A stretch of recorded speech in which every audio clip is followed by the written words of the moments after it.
Hi ಎಲ್ರಿಗೂ, ನಾನು ಇವತ್ತು ಯಾಕೆ ಬಂದಿದ್ದೀನಪ್ಪ ಅಂದರೆ ರೀಸೆಂಟ್ಲಿ ತಮಿಳುನಾಡು ಹೈಕೋರ್ಟು 9 ಜನ ಪೊಲೀಸರಿಗೆ ಗಲ್ಲು ಶಿಕ್ಷೆ ತೀರ್ಪು ಕೊಟ್ಟಿದೆ. ಇದು ಇಂಡಿಯಾಸ್ ಲ್ಯಾಂಡ್ಮಾರ್ಕ್ ಕೇಸ್ ಆಗಿದ್ದರಿಂದ ಶಾಂತಕುಲಂ ಕಸ್ಟೋಡಿಯಲ್ ಡೆತ್ ಕೇಸ್ ಬಗ್ಗೆ ಡಿಸ್ಕಸ್ ಮಾಡೋಕ್ಕೆ ಬಂದಿದ್ದೀನಿ. ಈ ಪ್ರಕರಣದ ಹಿನ್ನೆಲೆಯಲ್ಲಿ ಏನಾಗಿದೆಯಪ್ಪ ಅಂದರೆ 2020 ಕೋವಿಡ್ ಸಂದರ್ಭದಲ್ಲಿ ತಂದೆ ಮತ್ತು ಮಗ ಇಬ್ಬರು ಮಾರ್ಕೆಟ್ನ ಲಾ ವೈಲೇಟ್ ಮಾಡಿದ್ದರಿಂದ ಪೊಲೀಸರು ಇಮಿಡಿಯೇಟ್ ಅವರಿಗೆ ಅರೆಸ್ಟ್ ಮಾಡಿಕೊಂಡು ಅದೇ ರಾತ್ರಿ ಕಸ್ಟೋಡಿಯಲ್ ಟಾರ್ಚರ್ ಕೊಟ್ಟು ಅವರಿಗೆ ಸಾಯಿಸಿದ್ದಾರೆ.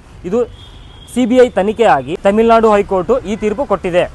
ಆದರೆ ನಮ್ಮ ಸಂವಿಧಾನದ ಮೂಲಭೂತ ಹಕ್ಕುಗಳಲ್ಲಿ ಏನು ಮೆನ್ಷನ್ ಮಾಡಿದಾರಪ್ಪ ಅಂದರೆ article 22 protection in respect of convention for offence, ಅದರಲ್ಲಿ ನೋ ಸೆಲ್ಫ್ ಇನ್ಕ್ರಿಮಿನೇಷನ್. ಇದು ಏನು ಹೇಳುತ್ತಪ್ಪ ಅಂದರೆ ಪೊಲೀಸವರು ಕಸ್ಟೋಡಿಯಲ್ ಟಾರ್ಚರ್ ಕೊಟ್ಟು ಕೋರ್ಟ್ ಮುಂದೆ ಆ ಅಕ್ಯೂಸ್ಡ್ ಪರ್ಸನ್ನ ಬಾಯಿ ಬಿಚ್ಚಿಸಿದ್ರು ಕೂಡ again it is not considered as a evidence in session court, High Court or Supreme Court. ಸಾರ್ವಜನಿಕರು ಅಂದರೆ ನಾವೆಲ್ಲರೂ ಈ ಪ್ರಕರಣದಿಂದ ನಾವೇನು ತಿಳ್ಕೊಬೇಕಪ್ಪ ಅಂದರೆ in DK Basu versus state of West Bengal ಕೇಸ್ನಲ್ಲಿ ಸುಪ್ರೀಂ ಕೋರ್ಟ್ ಕ್ಲಿಸ್ಟಲ್ ಕ್ಲಿಯರ್ ಆಗಿ ಮೆನ್ಷನ್ ಮಾಡಿದ್ದಾರೆ. ಅಂದರೆ ಗ್ರೌಂಡ್ ಆಫ್ ಅರೆಸ್ಟ್ ಅಂದರೆ ಯಾಕೆ ಅರೆಸ್ಟ್ ಮಾಡ್ತಿದ್ದೀವಿ ಅಂತ ಹೇಳಿ ಅರೆಸ್ಟ್ ಮಾಡಬೇಕು. And right to inform the family ಅಂದರೆ ಫ್ಯಾಮಿಲಿಗೆ ಹೇಳಿ ನಾವು ಅರೆಸ್ಟ್ ಮಾಡ್ಕೋಬೇಕಾಗುತ್ತೆ.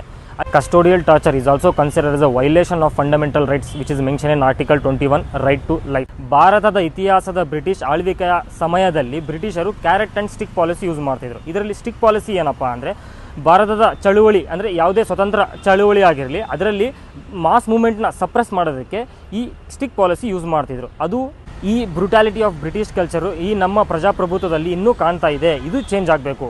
Thank you.